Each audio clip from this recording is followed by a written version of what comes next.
já estamos de volta com o seu estilo de vida.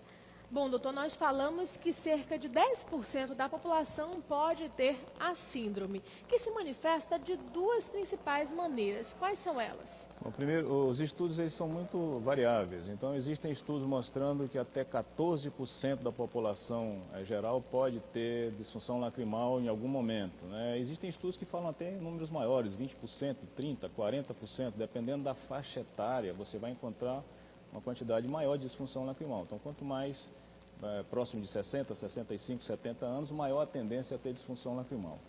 Então, realmente, existe uma questão muito importante com relação à disfunção lacrimal, que é a questão ambiental. Se você está num ambiente que favorece o ressecamento, não só do olho, mas da pele, do cabelo, de tudo, você, claro, vai ter uma sensação de disfunção lacrimal, de olho seco, de olho ressecado maior, né? Então, você comparar, por exemplo, o nosso clima aqui é um clima úmido, mas para nós nos mantermos, a umidade e o calor associados, eles dão uma sensação muito desagradável. Então, nós precisamos estar sempre dentro do ar-condicionado, no carro, em casa, no escritório. Então, um ambiente com ar-condicionado, ele favorece as pessoas que já têm tendência a desenvolver disfunção lacrimal. Porque um ambiente com ar-condicionado, ele tem uma umidade muito menor do que o nosso ambiente natural. Então, se você comparar, por exemplo, Manaus com Brasília, a nossa capital, Brasília tem um clima completamente diverso do nosso. Então, um clima seco, com muito menos umidade. Tem partes do ano em Brasília que as pessoas precisam colocar bacias de água, comprar umidificadores de ambiente para poder dormir à noite com uma qualidade um pouquinho melhor. Então, às vezes, o controle ambiental, apesar da gente morar no meio de uma floresta úmida, ele se faz necessário. Então, você vai dormir com o seu ar-condicionado, coloca um umidificador dentro do seu quarto, se você tem tendência a ter disfunção lacrimal. Então, o tratamento é um tratamento que envolve uma série de fatores. Acho que a gente vai conversar um pouquinho mais adiante, mas já posso adiantar. O tratamento não deve ser feito só à base de colírios, de géis, de pomadas, de lubrificantes. Você passa por exemplo, uma melhora da qualidade da alimentação. Então, quando eu vejo que a pessoa tem disfunção lacrimal, seja ela uma disfunção lacrimal primária ou secundária, você falou que existem duas formas, realmente isso é verdade. Você tem a forma mais comum do dia a dia, que é o olho seco, a gente fala evaporativo, porque a lágrima evapora mais. O principal exemplo disso é, que nós já mencionamos aqui, os usuários de terminais de computador. Existe até uma síndrome descrita, síndrome da visão do usuário do computador, de tão comum que é isso. Então, as pessoas que têm mais de 1 hora, 2 horas, 3 horas por dia de uso da tela do computador, elas têm uma tendência a evaporar mais, fazer a lágrima evaporar mais e apresentar sintomas de disfunção lacrimal no final do período. E a outra forma de disfunção lacrimal é a forma onde você tem uma reação inflamatória na própria glândula lacrimal, e aí a quantidade e a qualidade da lágrima vai diminuir. Mas como prevenir essa síndrome do olho seco? A nossa produção separou algumas dicas para você de casa e daqui a pouquinho a gente fala sobre isso. Acompanhe.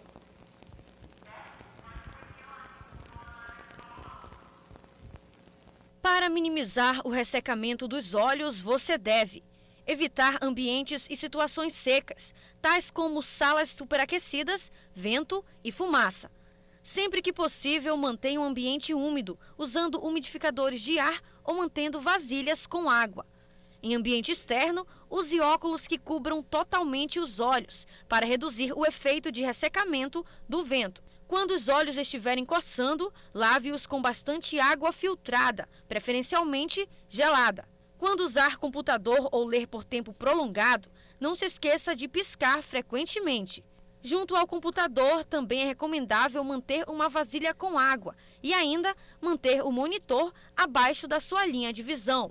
E por fim, beba frequentemente bastante água.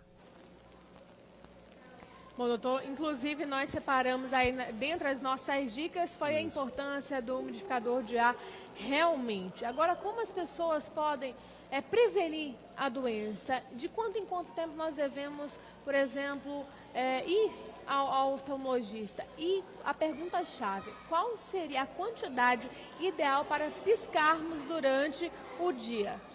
Bem, acho que a gente, para melhorar as condições de um paciente portador de deficiência lacrimal, de disfunção lacrimal, você primeiro tem que avaliá-lo como um todo, avaliar se ele tem associações com outras doenças e tratar as doenças de base. O tratamento da disfunção lacrimal propriamente dito, como se trata de uma doença eminentemente inflamatória, ela vai depender da gravidade dos sintomas. Se a pessoa tem uma gravidade, um quadro maior, uma maior inflamação da superfície ocular, o tratamento é um pouquinho diferente do que... Quanto tempo dura mais ou menos o tratamento? Olha, eu vou falar a verdade para você, Nádia. O tratamento da disfunção lacrimal é um tratamento para sempre. Eu costumo falar com os pacientes o seguinte: olha, eu vou prescrever para você um medicamento, mas esse medicamento você não vai usar 1, 2 meses e vai suspender. A não ser que você encontre uma causa de associação direta com a disfunção lacrimal, como por exemplo o usuário de computador, como por exemplo a pessoa que fuma, a pessoa que está usando algum medicamento e você pode suspender isso, vai melhorar substancialmente o quadro. Nos outros quadros de disfunção lacrimal, como por exemplo os associados à síndrome de Sjögren, que eu mencionei aqui, associado às doenças autoimunes, associado a algumas outras doenças de associação, como doenças endocrinológicas, você vai precisar fazer, às vezes, um tratamento multidisciplinar. Eu vou encaminhar para um reumatologista para ele avaliar o paciente, eu vou encaminhar para um endocrinologista para que ele possa avaliar o paciente e aí fazer um tratamento em conjunto.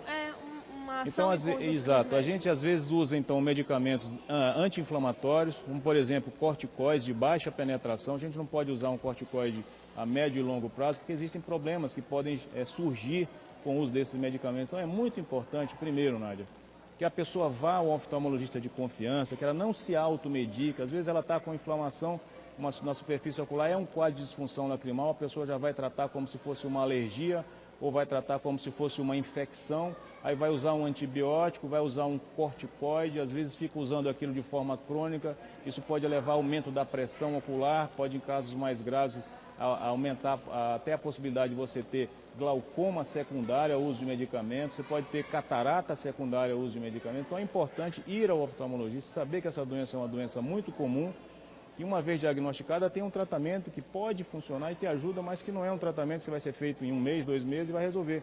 É um tratamento contínuo e muitas vezes multidisciplinar. Doutor, muito obrigada pela sua presença hoje no programa Estilo de Vida. Espero que a gente tenha esclarecido as principais